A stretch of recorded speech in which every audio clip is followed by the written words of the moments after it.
Dear students of BCom second semester, let us continue uh, the same topic, defense of nonsense. It is the second video on the same topic, defense of nonsense, written by G.K. Chesterton. See, the next point I would like to discuss is nonsense in sense. Nonsense is not completely an aversion. Nonsense is also there in sense. ಅಂದರೆ nonsense ಅಂತ ಅನ್ನೋದು ಇದು ಸಂಪೂರ್ಣ ತಿರಸ್ಕೃತವಲ್ಲ. ಯಾಕೆ ಸಂಪೂರ್ಣ ತಿರಸ್ಕೃತವಲ್ಲ ಅಂದರೆ ಈ ನಾನ್ಸೆನ್ಸು even ಸೆನ್ಸಲ್ಲೂ ಕೂಡ ಇರುತ್ತೆ. ಈಗ ಅರ್ಲಿಯರ್ ವಿಡಿಯೋದಲ್ಲಿ ನಾನು ಎರಡು ಹೆಸರು ಹೇಳಿದೆ, ಎಡ್ವರ್ಡ್ ಲಿಯರ್ ಮತ್ತು ಲೇವಿಸ್ ಕ್ಯಾರೋಲ್ ಅಂತ. ಲೇವಿಸ್ ಕ್ಯಾರೋಲ್ ಒಬ್ಬ ಸೀರಿಯಸ್ ರೈಟರು, ಮತ್ತು ಅವನ ಸೀರಿಯಸ್ ರೈಟಿಂಗಲ್ಲೂ ಕೂಡ, ಆ ಸೆನ್ಸ್ ಆಫ್ ಸೀರಿಯಸ್ ರೈಟಿಂಗಲ್ಲೂ ಕೂಡ ಒಂದು ನಾನ್ ಸೆನ್ಸ್ ಅನ್ನೋದು ಅವನಿಗೂ ಗೊತ್ತಿಲ್ಲದಂಗೆ ಇರುತ್ತೆ ಅಂತ ಹೇಳೋಕ್ಕೆ ಮುಂದೆ ಅವನು ಹಲವಾರು example ತಗೊಳ್ತಾನೆ. The world has seen Aristophanes, Rabelais and Sterne as the greatest, but they have also written nonsense. ನಿಮಗೆ ಗೊತ್ತಿದ್ದಂಗೆ ಈ ಸಾಹಿತ್ಯಿಕ ಇತಿಹಾಸದ ಹಳೆಯ ಪುಟಗಳನ್ನು ತೆಗೆದು ನೋಡಿದರೆ ಅಲ್ಲಿ ನಮಗೆ ಗ್ರೇಟೆಸ್ಟ್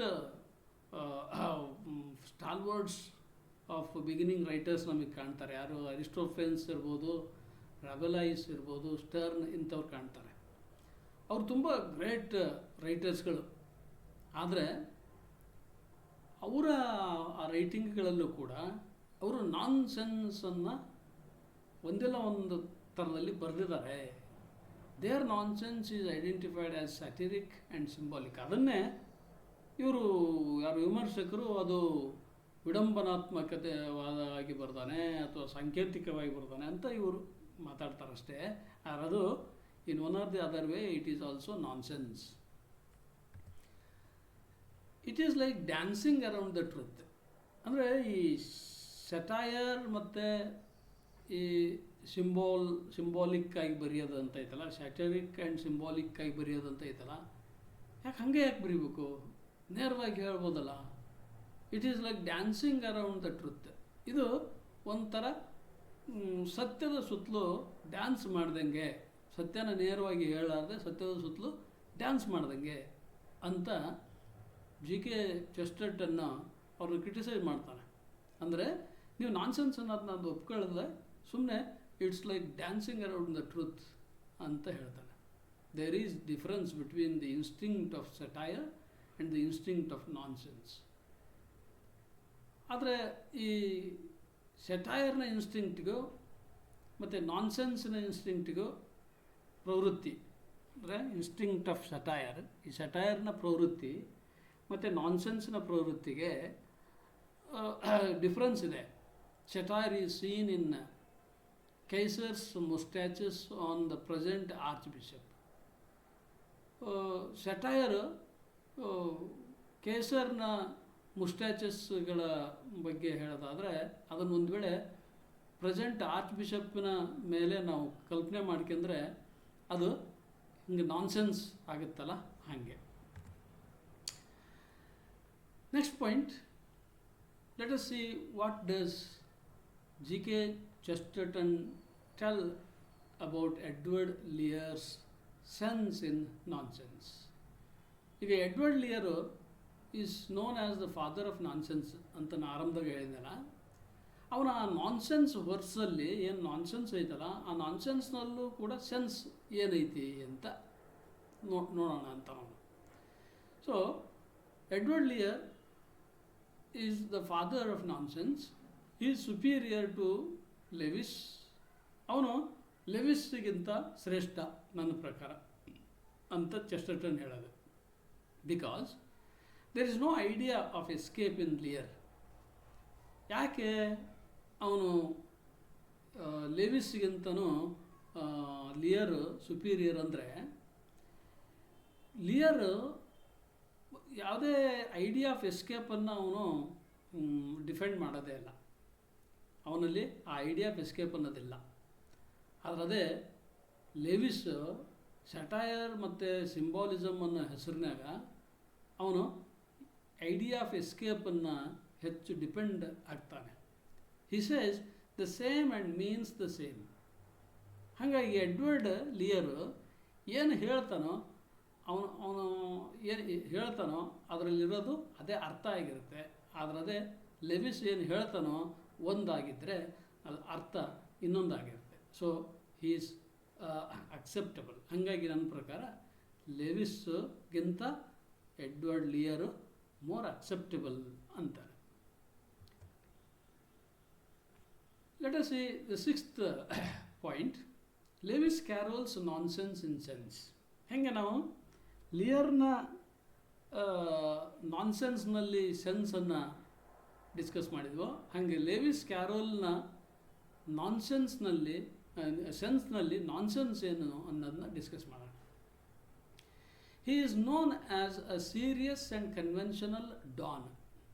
ನಿಮಗೆ ಗೊತ್ತಿರುವ ಪ್ರಕಾರ ನಾವು ಈ ಸಾಹಿತ್ಯದ ಇತಿಹಾಸದಲ್ಲಿ ಎಲ್ಲರೂ ಇವನನ್ನು ಪರಿಗಣಿಸೋದು ಹೆಂಗೆ ಲೆವಿಸ್ ಕ್ಯಾರೋಲ್ನನ್ನು ಅಂದರೆ ಅವನು ಸೀರಿಯಸ್ ಲಿಟ್ರೇಚರ್ ಮತ್ತು ಕನ್ವೆನ್ಷನಲ್ ಲಿಟ್ರೇಚರ್ನ ಒಬ್ಬ ಡಾನ್. ಅವನು ಅಂದರೆ ಅವನ ಹಿಂದಿಕ್ಕರು ಅದರಾಗ ಯಾರೂ ಇಲ್ಲ ಅನ್ನೋ ಥರ, ಆ್ಯಂಡ್ ಯೂನಿವರ್ಸಲಿ ರೆಸ್ಪೆಕ್ಟೆಡ್.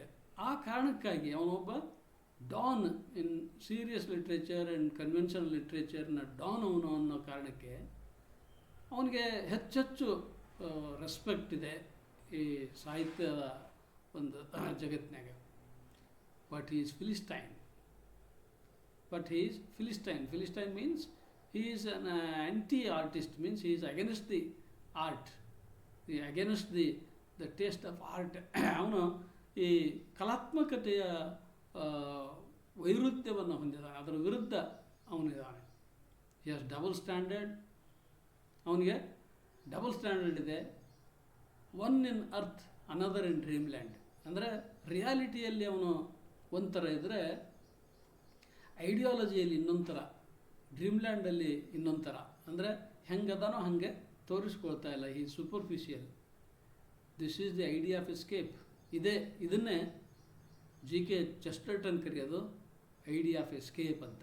ಇಂಥ ಐಡಿಯಾ ಆಫ್ ಎಸ್ಕೇಪು ಯಾರು ಲಿಯರಲ್ಲಿ, ಎಡ್ವರ್ಡ್ ಲಿಯರ್ನಲ್ಲಿ ಇಲ್ಲ. ಅವನೇನು ಹೇಳ್ತಾನೋ ಅದೇ ಅರ್ಥ. This is the idea of escape at the back of nonsense. ಆ ನಾನ್ಸೆನ್ಸ್ ಅನ್ನೋದನ್ನೇ ಉಪಯೋಗಿಸ್ಕೊಂಡು ಇವನು ಈ ಐಡಿಯಾ ಆಫ್ ಎಸ್ಕೇಪನ್ನು ಎಸ್ಟಾಬ್ಲಿಷ್ ಮಾಡ್ತಾನೆ. He escapes from reality to the world. ಅವನು ಈ ರಿಯಾಲಿಟಿಯಿಂದ ಅವನು ತಪ್ಪಿಸ್ಕೊಳ್ತಾನೆ. ಎಂಥ ವರ್ಲ್ಡಿಗೆ ತಪ್ಪಿಸ್ಕೊಳ್ತಾನೆ ಅಂದರೆ where apples grow on pear tree. ಇನ್ನೊಂದು ಜಗತ್ತಿಗೆ ತಪ್ಪಿಸ್ಕೊಳ್ತಾನೆ. ಹೆಂಗೆ, ಎಂಥ ಜಗತ್ತದು ಅಂದರೆ ಅಲ್ಲಿ ಪಿಯರ್ ಟ್ರೀಯಲ್ಲಿ ಆ್ಯಪಲ್ ಹಣ್ಣುಗಳು ಬಿಡ್ಬೋದು, ಅದು ಒಪ್ಕೊಳ್ಳೋಂಥ ಜಗತ್ತು. Man may have 3 legs.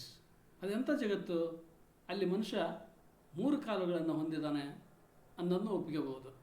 The sun is green, ಅಲ್ಲಿರುವ ಸೂರ್ಯ ಗ್ರೀನ್ ಆಗಿದ್ದಾನೆ. And the Moon is blue, ಅಲ್ಲಿರುವ ಚಂದ್ರ ಬ್ಲೂ ಆಗಿದ್ದಾನೆ. ಇವೆಲ್ಲ ಒಪ್ಕೊಳ್ಳೋಂಥ ಜಗತ್ತಿಗೆ ಅವನು ಎಸ್ಕೇಪ್ ಆಗ್ತಾನೆ. ಹೆಂಗೆ ಅಂದರೆ ಸಟೈರ್ ಆ್ಯಂಡ್ ಸಿಂಬಾಲಿಸಮ್ ಮುಖಾಂತರ. This is the perfect modern nonsense. ಇದನ್ನು ಈ GK ಚೆಸ್ಟರ್ಟನ್ನು ಇದೊಂದು ಪರ್ಫೆಕ್ಟ್ ಮಾಡರ್ನ್ ನಾನ್ಸೆನ್ಸ್ ಅಂತ ಡಿಸ್ಕಸ್ ಮಾಡ್ತಾನೆ. Let us move on to the next point, the world of Carroll and the world of Edward ಲಿಯರ್.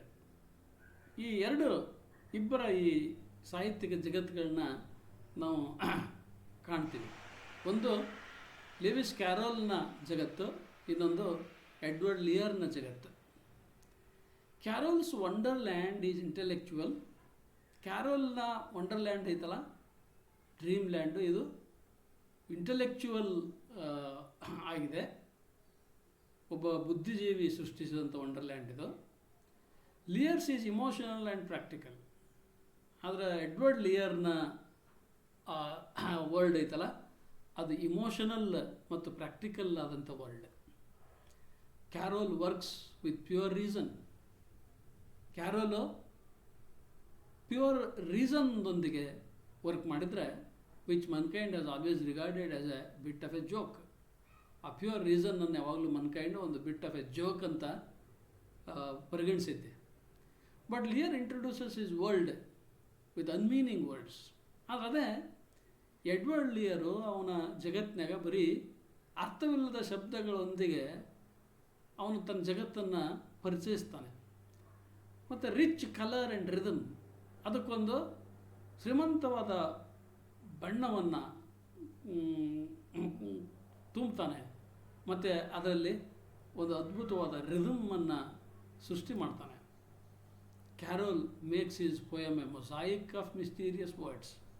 ಕ್ಯಾರೋಲು ತಾನು ಕೊಡೋ ಕವಿತೆಯನ್ನು ಮಿಸ್ಟೀರಿಯಸ್ ವರ್ಡ್ಸ್ಗಳನ್ನು ತುಂಬಿ ಅದೊಂದು ಮೊಸಾಯಿಕ್ ಆಫ್ ಮಿಸ್ಟೀರಿಯಸ್ ವರ್ಡ್ಸ್ಗಳಾಗಿ ಮಾಡ್ತಾನೆ, with A sense of mathematical neatness. ಆದರೆ ಅದಕ್ಕೆ ಒಂದು ಔಟ್ಲುಕ್ಕನ್ನು ಮಾತ್ರ ಮ್ಯಾಥಮ್ಯಾಟಿಕಲ್ ನೀಟ್ನೆಸ್ಸಿನ ಸೆನ್ಸನ್ನು ಕೊಡ್ತಾನೆ. ಆದರೆ ಕ್ಯಾರೋಲ್ನ ಪೋಯಮಲ್ಲಿ ಮಿಸ್ಟೀರಿಯಸ್ ವರ್ಡ್ಸ್ಗಳ ಮೊಸಾಯಿಕ್ಕೇ ತುಂಬ್ಕೊಂಡು ಹೋಗೈತಿ, ಆದರೆ ಅದಕ್ಕೆ ಒಂದು ಸೆನ್ಸ್ ಆಫ್ ಮ್ಯಾಥಮ್ಯಾಟಿಕಲ್ ನೀಟ್ನೆಸ್ ಮಾತ್ರ ಕೊಡ್ತಾನೆ. See but Edward Lear gives his poem with scraps of dialect of simple and rational statements. ಆದರೆ ಎಡ್ವರ್ಡ್ ಲಿಯರು ತನ್ನ ಕವಿತೆನ ಹೆಂಗೆ ಕೊಡ್ತಾನಂದ್ರೆ, ಒಂದು ಆಡು ಭಾಷೆಯ